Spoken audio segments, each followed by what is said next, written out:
안녕하세요. 저는 사연을 자주 듣는 서울에 살고 있는 김진영이라고 합니다.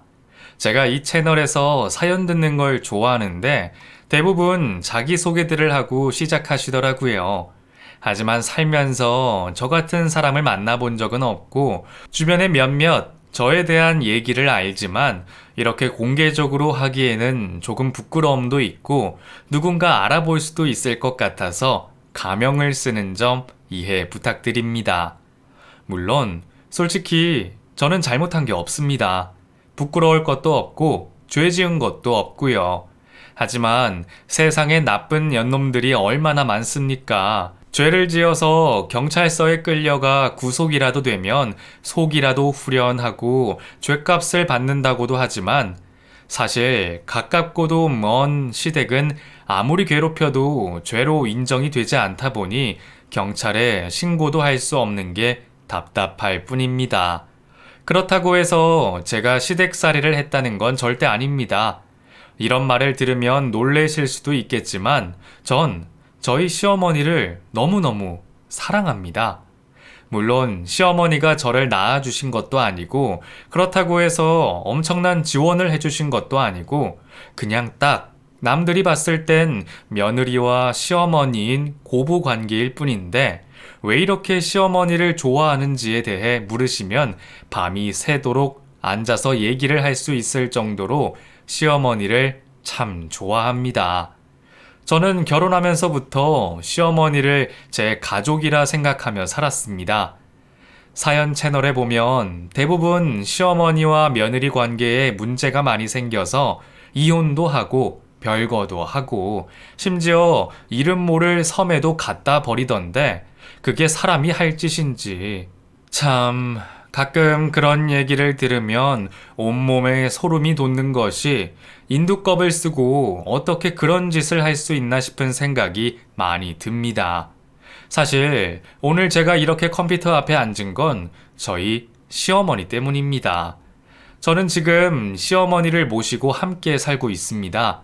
솔직히 말하면 시어머니를 모시고 사는 게 아니라 시어머니가 저를 모시고 살아주신다고 해도 과언이 아니죠. 이런 말이 어떨진 모르겠지만 저는 참 게으른 며느리입니다. 집안일은 젬병에다가 아직도 라면물도 제대로 못 맞추는 요리 똥손이죠. 남편도 제게 하는 말이 야, 결혼 생활 10년이 넘었으면 인간적으로 김치찌개 정도는 하나 끓일 줄 알아야지. 야, 오늘도 찌개가 진짜 짜다. 이게 찌개냐? 소금 소태냐? 아, 엄마, 얘 찌개 끓인 것 좀 와서 먹어봐. 이걸 어떻게 먹어? 하고 한 소리를 할 정도였으니까요. 그럴 때면 어머님이 와서 찌개를 한 숟갈 먹어보시고는 맛만 있구만. 너는 왜 말을 그렇게 해? 물 조금 넣고 설탕 조금 넣고 졸이면 금방 맛있어져. 잘했다, 진영아. 너무 맛있어. 잘했어.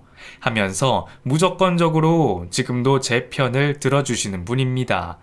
제 엉덩이를 톡톡 두들기면서 일하면서 음식까지 하려니까 힘들지? 이제 이런 거 하지 말어. 이런 건 내가 하면 되잖아. 네가 뭐하러 이렇게 고생을 하고 그래? 괜히 저놈 만나가지고 우리 집에 시집 와가지고 너같이 예쁜 애가 손에 물 묻히면서 사는 거 보면 내가 다 속이 상해. 이런 잡일 같은 건 내가 할 테니까 너는 그냥 방에 들어가서 누워 있어. 어제도 새벽에 들어왔다며. 아이고, 얼굴 상한 것 봐, 우리 애기. 하면서 저를 딸보다 더 아껴주시는 분이 저희 시어머니입니다. 제가 40이 넘었는데 아직도 시어머니는 저를 애기라고 부르십니다. 심지어 저희 딸이 있는데도 손녀에게는 이름을 부르면서도 꼭 제게는 애기라고 하시더라고요. 그래서 하루는 제가 회식을 하고 술을 마시고 들어와서는 물어본 적이 있습니다. 엄마, 일어나봐. 하고 저도 모르게 반말로 잠들어 있는 어머님을 깨웠죠. 어머님은 깜짝 놀래서는 무슨 일이야? 아이고, 지금 시간이 몇 시여? 새벽 2시간 넘었는데 이제 들어온 거야? 못 산다, 못 살아. 술을 왜 이리 먹었어? 지금이야 젊으니까 괜찮지만 나이 들면 간이 고생해요. 아가, 얼른 들어가서 자. 손발이랑 싹 씻고 들어가서 자. 하고 제 어깨를 쓰다듬으시더라고요. 저는 시어머니를 끌어안고는 엄마, 근데 왜 나한테 자꾸 애기라고 하는 거야? 내가 애기야? 우리 집에 손녀도 있잖아. 근데 왜 내가 애기야? 하면서 주정을 부린 적이 있더랬죠. 근데 어머님은 웃으면서 내 배 아파서 낳아야만 자식인가? 가슴으로 낳아도 자식인 거야. 진영아, 넌 나한테는 그런 자식이야. 내 배 아파 낳은 우리 아들만큼, 아니, 어쩌면 우리 아들보다 더 소중한 그런 자식이야. 그러니까 나한테도 애기지? 하고 말을 해준 적이 있었습니다. 그 말을 듣고 저는 그날 밤 시어머니 방에서 어머니를 끌어안고 잠이 들었고 술이 많이 취한 것 같았지만 그날 밤 시어머니가 제게 해주었던 고마운 얘기들은 아직도 기억하고 있습니다. 그렇게 저는 어머니를 진짜 친엄마처럼 모시기로 했고 벌써 4년이 넘게 어머님과 함께 살아가고 있죠. 주변에서는 제 얘기를 듣고 다들 대단하다고 합니다. 시어머니랑 어떻게 같이 사냐고 말이죠. 불편하지 않냐고, 간섭하지 않냐고, 잔소리가 심하지 않냐면서 시어머니에 대해 안 좋은 얘기를 하면 네가 살아봤어? 아니, 네가 우리 시어머니를 알아? 그렇게 함부로 짐작하면서 말하면 안 되는 거 아니야? 나 이래봬도 시어머니 욕먹임 방지 지킴이 위원회 회장이야. 그러니까 내 앞에서 시어머니 욕은 금지야. 하고 오히려 큰 소리를 냈습니다. 친구들은 별꼴이라며 저를 놀렸고 심지어 그렇게 멀어진 친구도 있었죠.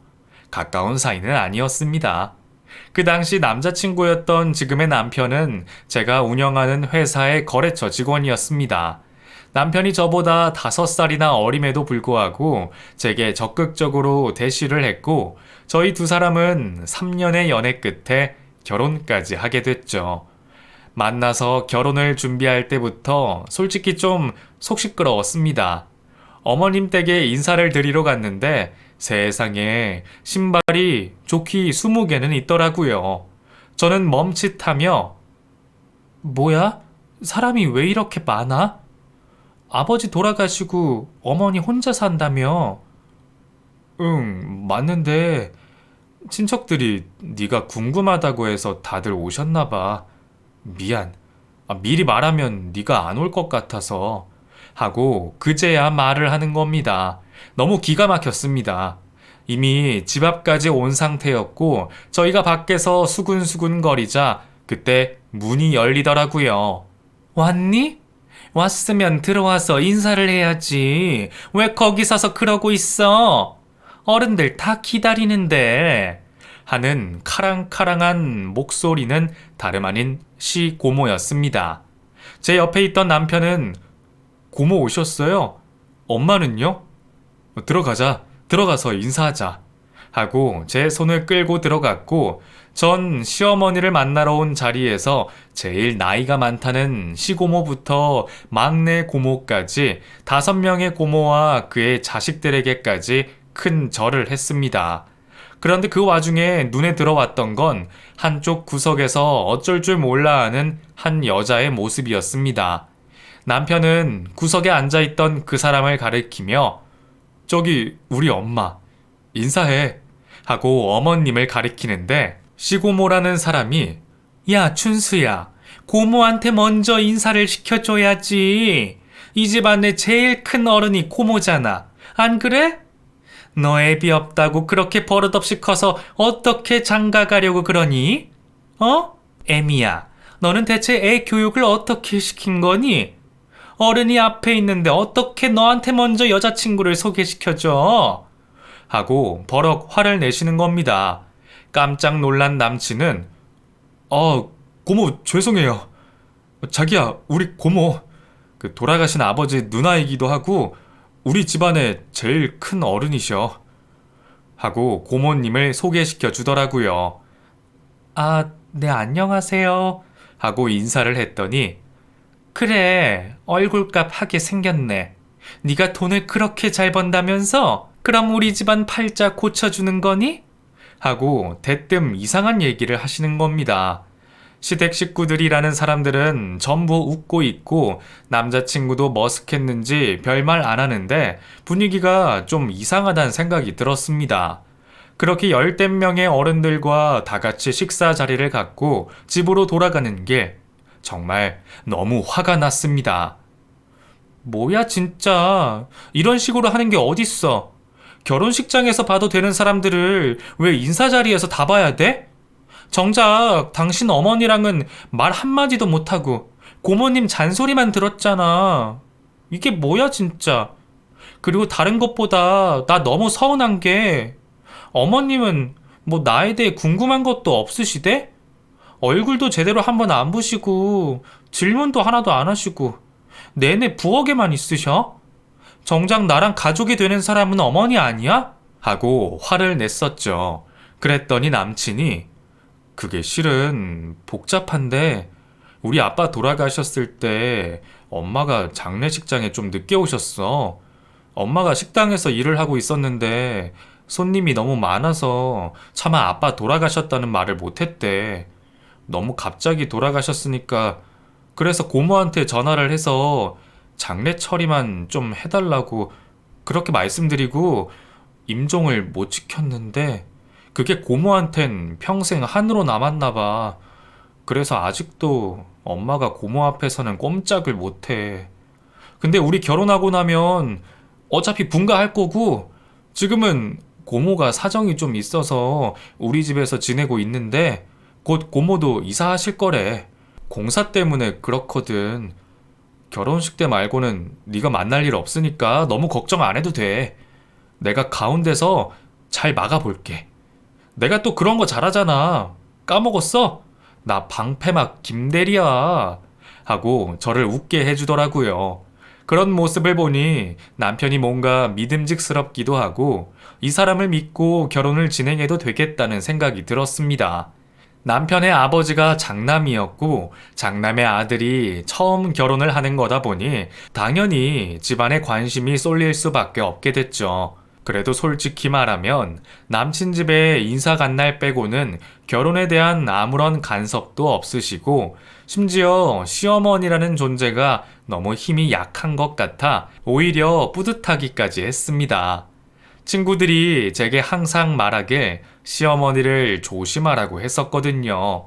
거기다 아들 혼자 키운 시어머니는 독하디 독하다며 아무리 잘해줘도 절대 마음을 열지 말라고 하더라고요. 주변에서 모두 그런 얘기를 많이 하니까 저도 모르는 선입견이 생겼고 어머님은 제게 관심도 없는 것 같은데 저 혼자 경계태세를 갖췄습니다. 그렇게 식을 마치고 남편이 회사를 관두면서 자취방을 뺐고 저희 집에서 신혼생활을 시작했습니다. 근데 제가 살던 집의 집주인이 이번에 계약 연장을 못하겠다면서 계약 마감을 한 달 남기고 갑자기 집을 빼라고 하더라고요. 오갈 데도 없던 저희 부부가 선택할 수 있는 유일한 곳은 바로 시댁이었습니다. 시댁은 어머님 혼자 사시기 때문에 방이 많이 남았고 아버님과 남편이 같이 살던 곳이라 집도 꽤 컸거든요. 솔직히 불편했지만 집을 구할 때까지만 같이 살 수밖에 없던 상황이라 울며 겨자 먹기로 시댁으로 들어가서 합가를 하게 됐습니다. 처음엔 시어머니가 불편하다고 느껴졌습니다. 저는 아침 일찍 나와 출근을 하고 남편도 일을 관두고 제가 운영하는 사업을 같이 하다 보니 저희는 아침에 같이 출근을 하고 저녁에 퇴근도 같이 했죠. 아침 8시쯤 일어나 출근 준비를 하면 이미 식탁에는 정갈한 아침밥이 놓여 있었습니다. 전 너무 민망해서 어머니, 제가 아침 챙겨 먹어도 되는데 이렇게 안 하셔도 돼요. 저희가 알아서 먹을게요. 하고 말했는데, 아니다. 이런 건 뭐 어려운 것도 아닌데. 너 먹고 나면 또 고모님도 오셔서 식사하시니까 숟가락만 더 놓은 거야. 부담 없이 먹어. 하고 말씀하시더라고요.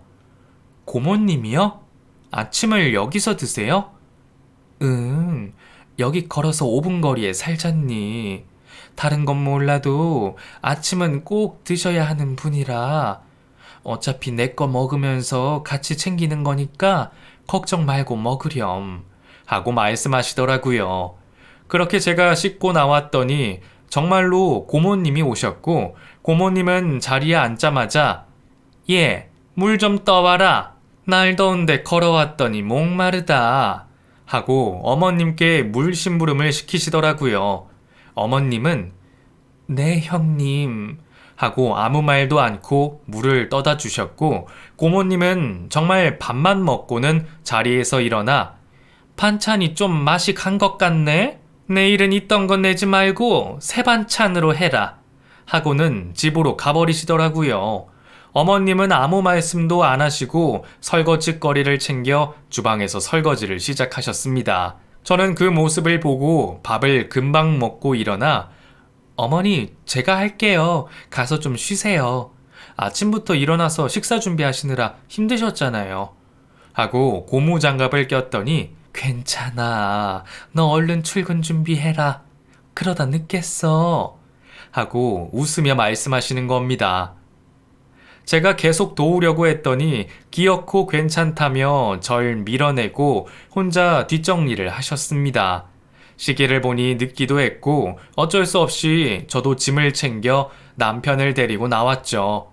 그렇게 차를 타고 가면서 남편에게 물었습니다. 아니 고모님 좀 너무하신 거 아니야?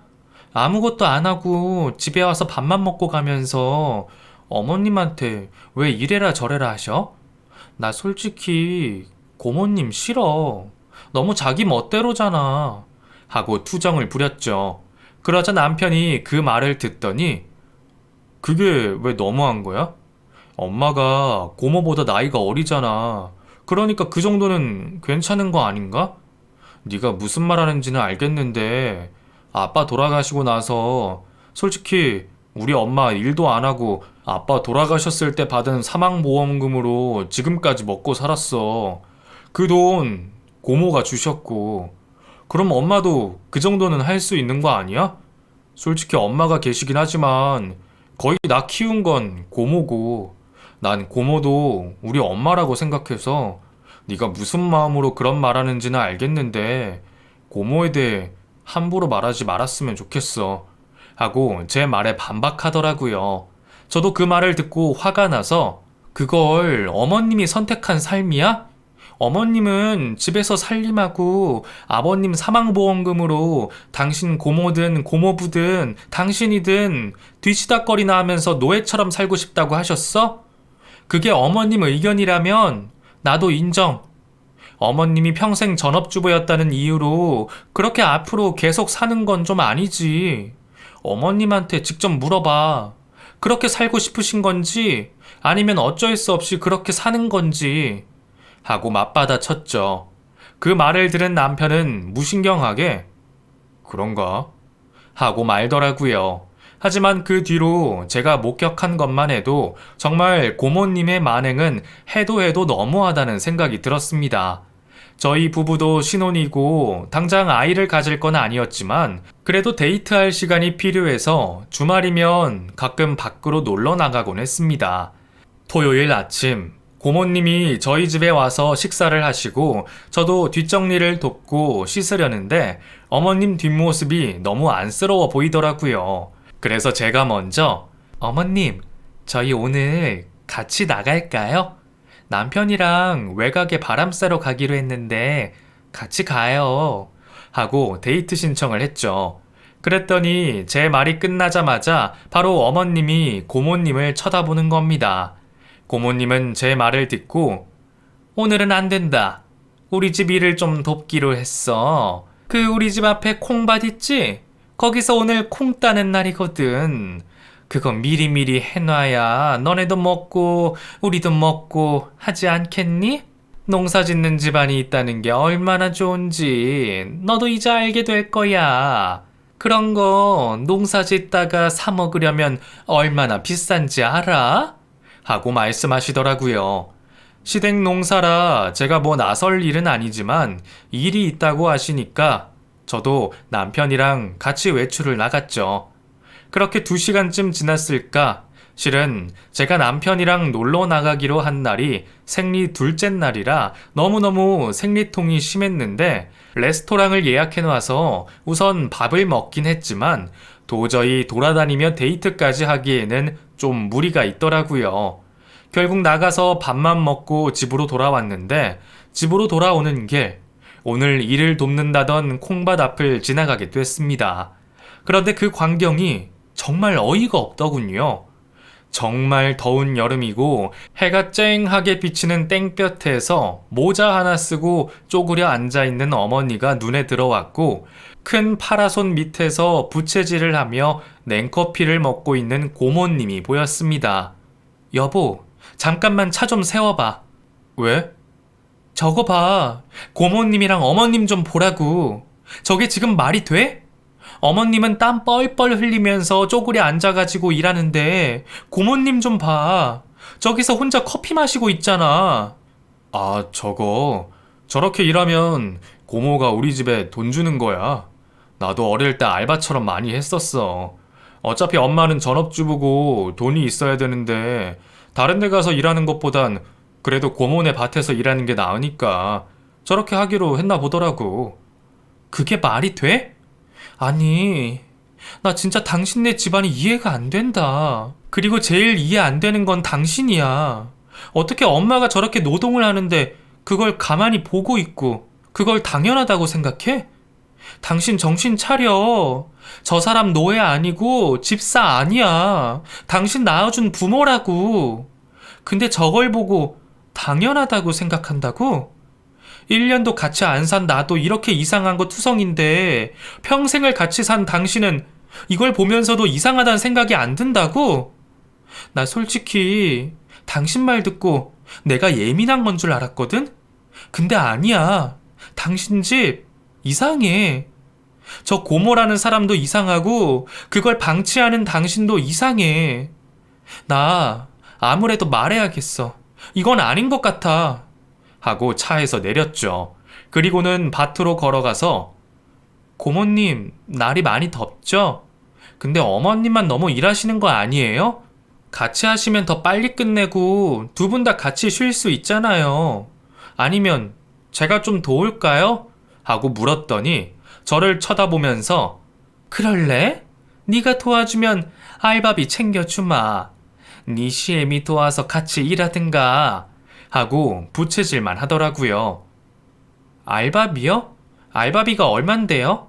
저 고급 인력인 거 아시죠? 저 일 시키시려면 10만 원은 주셔야 돼요. 아이고, 이 넓은 땅에서 언제 콩을 다 따요. 고모님도 같이 좀 도와주세요. 알바비? 알바비는 무슨 그냥 콩 좀 가져가는 거지. 자기가 키워서 자기가 먹는 건데 무슨 알바비를 주니? 너도 네가 먹고 싶은 만큼 따서 가져가. 하고 말씀하시더라고요. 그 말을 듣고 바로 눈치챌 수 있었습니다. 이건 돈을 주고 사람을 쓰는 게 아니라 무급으로 시어머니가 고모님 댁 집안일까지 해주고 있다는 사실을 말이죠. 그 뒤로 정말 기가 막힌 상황들을 많이 접했습니다. 제가 그 집에 3개월 동안 살았는데 거기 살면서 별별 꼴을 다 보게 됐네요. 매일 아침 고모님이 저희 집에 와서 밥만 먹고 가는 건 기본이었고 일주일에 2번은 고모님 댁에 가서 시어머니가 대청소를 해주시더라고요. 그 집엔 고모부님도 계셨는데 저희 시어머니가 가서 청소를 해도 거실에 누워 TV만 볼 뿐 아무도 시어머니에게 고생했다, 수고한다 등등의 말들은 단 한마디도 해주지 않았습니다. 3개월 동안 제가 본 것만도 기괴한 일들이 많았는데 남편을 키운 30여 년의 시간 동안 어떤 삶을 사신 건지 시어머니가 불쌍하다는 생각만 들었습니다. 식구들 모두가 당연하다는 듯 시어머니를 노예처럼 부리는데 저만 시어머니를 보며 발을 동동 굴리니 오히려 제가 이상한 사람이 된 것 같았죠. 그런 생각들을 하던 어느 날 제가 굳게 마음을 먹게 된 일이 생겼습니다. 그날 새벽엔 이상하게도 잠을 자다가 화장실이 가고 싶어서 몇 번이고 잠에서 깬 날이었습니다. 조용히 문을 열고 거실을 지나가는데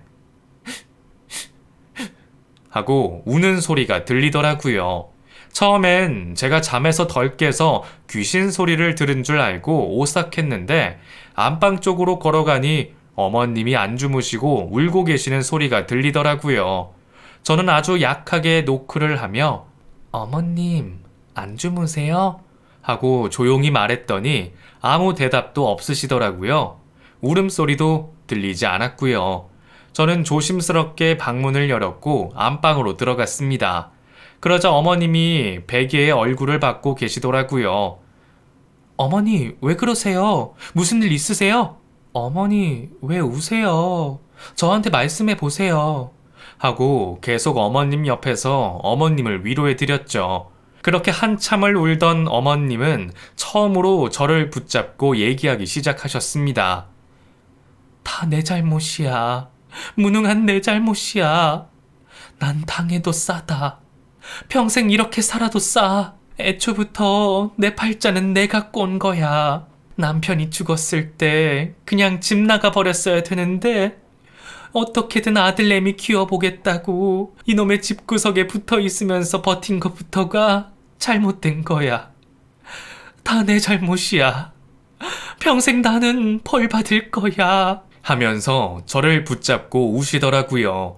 저는 어머님을 달래며 어머니, 저한테 말씀해 보세요. 제가 도와드릴게요. 어떻게 된 건지 저한테 말씀해 보세요. 네?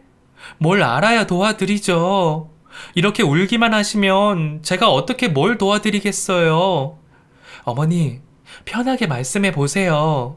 하고 저는 어머님을 계속 달랬습니다. 그러자 어머님이 조심스럽게 입을 여셨습니다. 진영아, 나는 너한테까지 되물림하고 싶지는 않다. 나 하나면 충분해.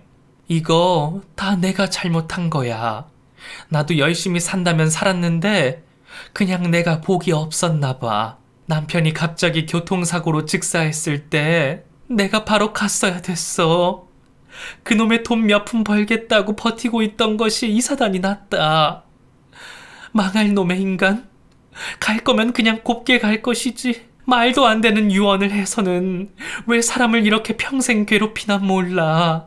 나는 너무 억울하고 분해. 왜 내가 평생 그 인간 때문에 이렇게 살아야 되는 건지 너무 억울하고 분하다.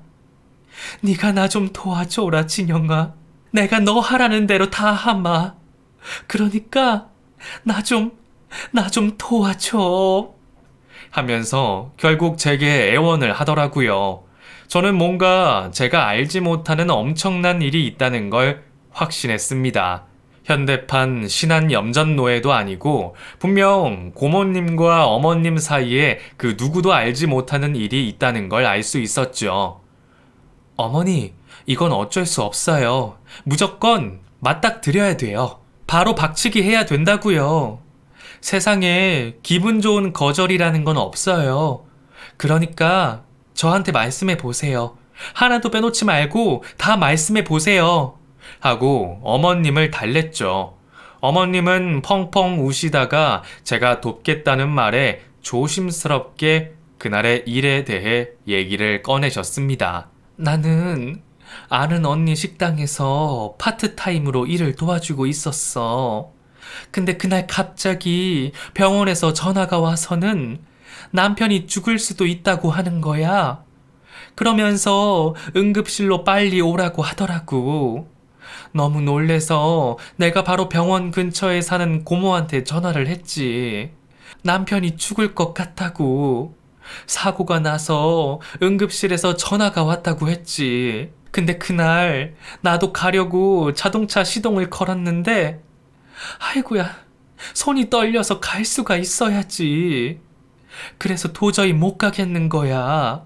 근데 그 같이 일하는 사장 언니가 자기가 태워주겠다면서 손님 나갈 때까지만 기다리라고 나한테 그렇게 말을 하더라고. 그 식당이 외곽에 있어서 택시도 부르면 한참 걸리고 언니가 태워준다고 하니까 그게 빠를 것 같아서 내가 고모한테 전화를 걸어가지고 지금 내가 운전을 못해서 바로 못 가니까 혹시나 잘못되면 전화 달라고 나도 금방 가겠다고 그렇게 말을 했지. 그러고서는 계속 밖에서 기다렸어.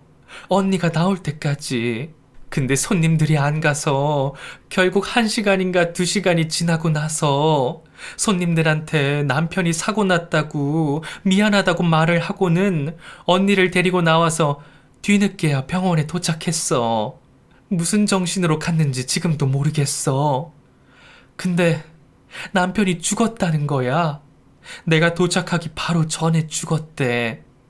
수술도 못하고 죽었대. 그러면서 고모가 그러더라고. 유언을 남겼다고 하더라고. 평생 내가 자기 집에서 같이 살았으면 좋겠다고. 아들도 키우고 고모네도 봉양하고 그러면서 화목하게 살았으면 좋겠대. 그 사람이 마지막으로 내게 남긴 말이 그거더라고. 그 말을 고모한테 전해 듣고 나니까 내가 꼭 그렇게 해야 될 것 같은 거야. 그때 아들이 초등학생밖에 안 됐고 재산이라고는 개불 아무것도 없는 데다가 지금 내가 사는 이 집 말고는 아무것도 없는데 내가 어떻게 하겠어. 그 사람이 남긴 그대로 해야지. 그렇게 지금까지 살아온 거야. 평생 고모 밑에서 이렇게 평생을 살았어. 근데 나 너무 힘들어, 진영아. 정말 더 이상은 이렇게 못 살겠다. 도망갈까 몇 번이나 생각했는데 아들 애미 두고 어떻게 애미가 떠나겠냐. 내가 조금 고생해도 자식 새끼 하나 키우려면 그래도 버티고 살아야지. 그래도 내가 이렇게 버티고 산 덕에 며느리도 보고 새 가족도 생기고 얼마나 좋아. 그치, 진영아? 나 지금 잘하고 있는 거지? 하면서 제 손을 잡으시더라고요. 그 말을 듣고 저 진짜 너무 화가 나서 참을 수가 없었습니다. 어머니, 괜찮아요. 제가 도와드릴게요. 저랑 도망쳐요. 어떻게든 제가 도와드릴게요. 어머니가 흘려보낸 세월 제가 다시 원상복구 해드릴게요. 솔직히 마음 같아선 지금 당장 경찰이라도 불러서 그 유언이 진짠지 그냥 고모가 지어낸 건지 대체 어떻게 사람을 이렇게까지 만신창이로 만들 수 있는 건지 전부 다 파헤치고 싶지만 그런 걸 원하시는 건 아니잖아요. 그쵸? 제가 조용히 잘 처리할게요, 어머니. 저만 믿으세요. 하고 어머님을 달래고 방으로 돌아왔습니다. 그리고 전 남편을 깨웠죠. 당신 일어나. 지금 이렇게 잘 때야? 당신 정신 똑바로 차려. 당신 어머니 이 집 노예 아니야. 지금까지 받은 돈 하나도 없고 무급으로 집안일 했던 거 알고 있었어? 듣고 보니까 아버님 돌아가실 때 사망보험금 전부 다 고모가 가져가고 어머님은 땡전 한 푼 받은 거 없대. 심지어 고모네 집안일부터 농사일까지 전부 도와주시는데도 돈 하나 받은 게 없대. 이게 말이 돼?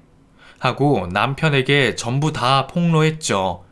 남편은 자다 깨서 비몽사몽한 얼굴로 아이, 그게 무슨 소리야. 아니, 고모가 돈 관리만 할 뿐이지 매달 꽤 큰 돈을 보낸다고 하던데. 300만 원인가? 뭐 얼마씩 보낸다고 했어. 나한테 통장까지 보여줬는데? 아니, 누가 그래? 엄마가 그래? 그거 확인된 거야? 하면서 오히려 어머니를 의심하더라고요. 그렇게 남편과 투닥투닥 하다 보니 어느새 부엌에서는 어머님이 아침 차리는 소리가 들리기 시작했고 저는 거실로 남편을 데리고 나가서 어머니, 이따가 고모님 오시죠? 그놈의 잘난 아침밥 먹으러 오실 거 아니에요. 제가 다 말씀드릴게요. 이건 정말 아닌 것 같아요. 어머님 잘못한 거 하나도 없고 이 집에서 그렇게 살 이유도 없어요. 제가 전부 말씀드릴게요. 하고 저는 고모님이 오기만을 기다렸습니다. 그렇게 아침 7시 30분이 되자 어김없이 고모님이 오셨죠. 고모님 오셨어요? 잠깐 저랑 얘기 좀 하시죠? 하고 대놓고 말했습니다. 고모님은 갑자기 얘가 왜 이래? 하면서 깜짝 놀라셨고 어머님은 그런 제가 무서우셨는지 방으로 들어가 버리시더라고요. 고모님, 제가 드릴 말씀이 있어요. 어머니 말이에요. 계속 이렇게 부려먹으시는 이유가 뭐예요? 제가 지금 이 집에 같이 산 지가 벌써 1년 가까이 돼가잖아요. 저도 어머님 며느리고 이 집의 가족인데 알 건 알아야 될 것 같아서요. 하고 대놓고 말씀드렸더니 누가 누굴 부려먹니? 너 말을 참 싸가지 없게 한다. 그냥 자기 일을 하는 거야. 나는 그에 따른 월급을 주는 거고. 너 사람 나쁘게 만드는 재주가 있다? 하고 오히려 반박하는 겁니다. 월급이요? 그 월급을 누구한테 보내시는 건가요? 증거 있나요? 저한테 보여주세요. 그래야 제가 이해할 수 있을 것 같아서요. 하고 말했더니 주섬주섬 가방에서 뭘 하나 꺼내더라고요. 자, 이거 봐라. 통장 보이냐? 여기 내가 매달 30만 원씩 보내잖아. 하고 통장을 보여주는 겁니다. 그걸 보고 갑자기 시어머니가 방에서 나오더니 형님, 거짓말 좀 하지 마세요. 전 돈 받은 거 없어요. 그거 저한테 보낸 거 맞아요? 어디로 보낸 건데요? 전 거진 30년을 이 집에서 노예처럼 살면서 단 한 푼도 받은 적 없어요. 그 사람 그렇게 죽고 제가 장례식에 조금 늦었다는 이유만으로 형님이 저 죄인 취급하면서 평생을 부려먹으셨잖아요. 저 때문에 남편이 죽었다면서 그 사람 눈도 못 감고 죽었다고 그렇게 저한테 말씀하셨잖아요. 제가 그 죄책감에 아직도 밤에 잠을 못 자요. 제가 죄인 같아서요. 저 때문에 죽은 것 같고 제가 조금만 더 일찍 도착했어도 그 사람이 저한테 무슨 말이라도 해줬을까? 혹시나 나를 보면 살 수 있지 않았을까? 이런 생각이 든다고요. 제가 죄인 같다고요. 형님이 저한테 그러셨잖아요. 평생 속죄하며 살라고요. 남편 임종도 못 지키는 나쁜 년이라고 평생 죄 지은 마음 갖고 살라고 저한테 말하셨잖아요. 하고 처음으로 소리를 지르며 말씀하시더라고요. 그 말을 들은 고모님은 자리에서 벌떡 일어나더니 어머님에게 성큼성큼 다가가서는 뺨을 세게 한 대 후려치시더라고요. 이런 나쁜 년, 어디서 감히 큰 소리야? 네가 뭘 잘했다고 대들어? 그래서 네가 그동안 한 게 뭐야? 돈을 벌어왔냐? 아니면 살림을 제대로 하기로 했냐? 불쌍해서 걷어줬더니 이제 와서 큰 소리야? 그럼 돈 가져와. 그렇게 억울하면 나가서 돈 벌어오라고. 하면서 폭력과 폭언을 퍼붓는 겁니다.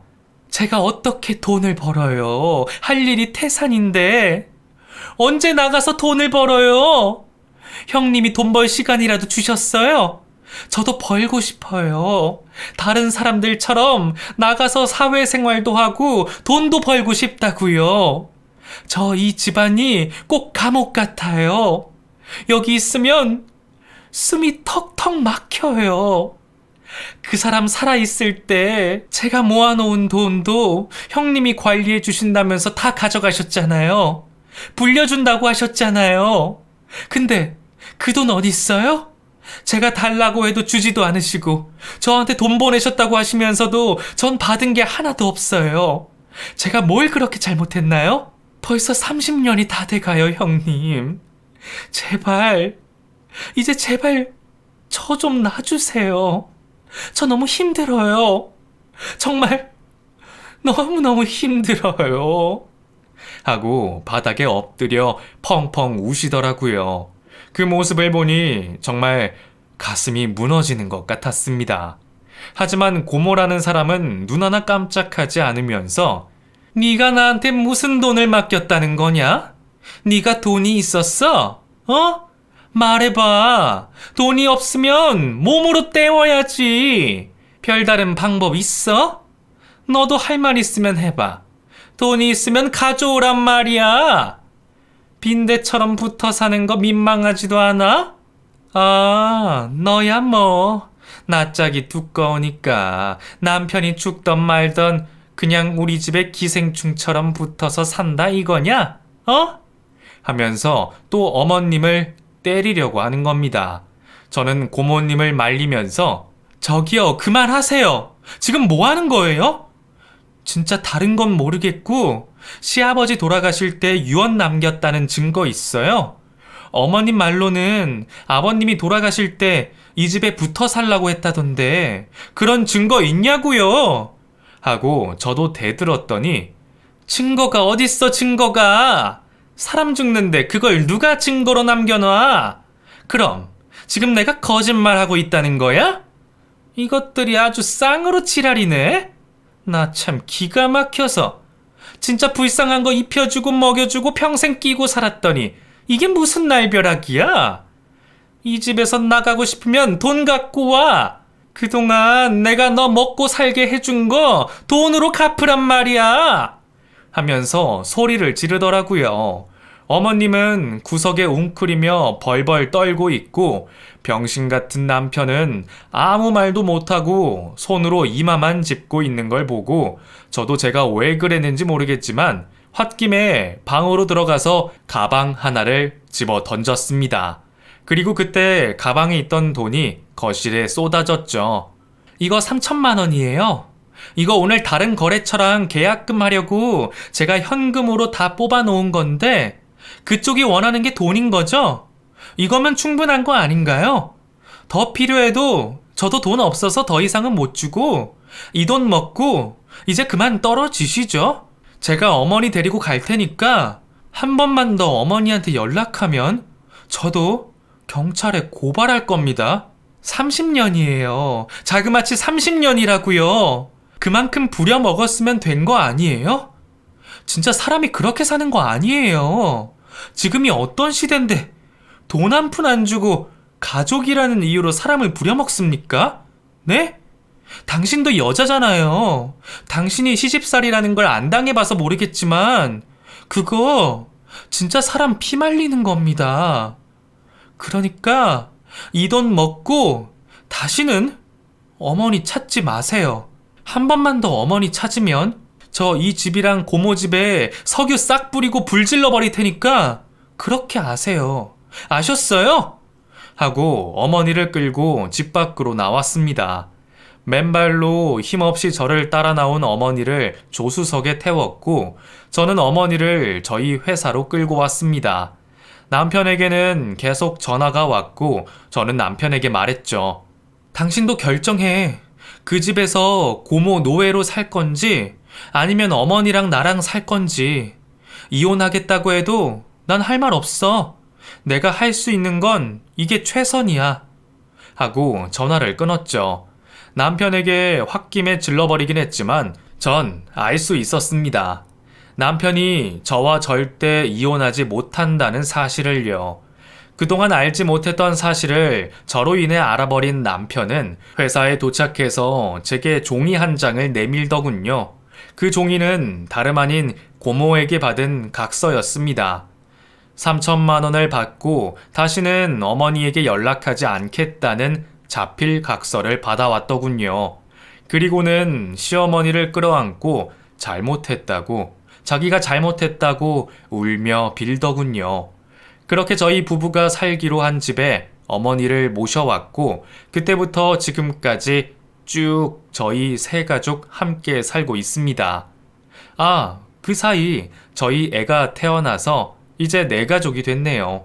평생 집안일만 하신 어머님은 전업이 자기한테 제일 맞다고 말씀하시지만 그래도 자존감을 좀 높여드리기 위해 제가 운영하는 회사에서 어렵지 않은 파트타임의 일을 어머님께 부탁드렸습니다. 많이는 아니고 하루에 3시간 정도인데 서류 작업이라 나이가 좀 있음에도 금방 배우셔서 지금은 곧잘 하시더라고요. 그렇게 저희 네 가족 지금 너무 행복하게 삽니다. 남편 말로는 고모한테 그동안 뜯긴 돈이며 평생 엄마를 부려먹은 돈이며 우리가 받아야 할 게 몇 억은 된다면서 지금은 분에 못 이겨 고모를 경찰에 고발하겠다고 일을 갑니다. 물론 술 마시면 그런 얘기를 하는 거지만 지금의 저는 고모라는 사람과 연을 끊고 사는 것만으로도 감사하다고 생각합니다. 솔직히 돈 3천에 어머님을 저희 집으로 모셔온 것만으로도 저랑 어머님은 너무너무 만족하며 살고 있습니다. 남들이 봤을 땐 시어머니와 같이 사는 며느리가 고되고 힘들어 보일 수도 있겠지만 이제 저희 시어머니 없으면 정말 아무것도 못할 만큼 저희 어머님이 너무 소중하고 고맙습니다.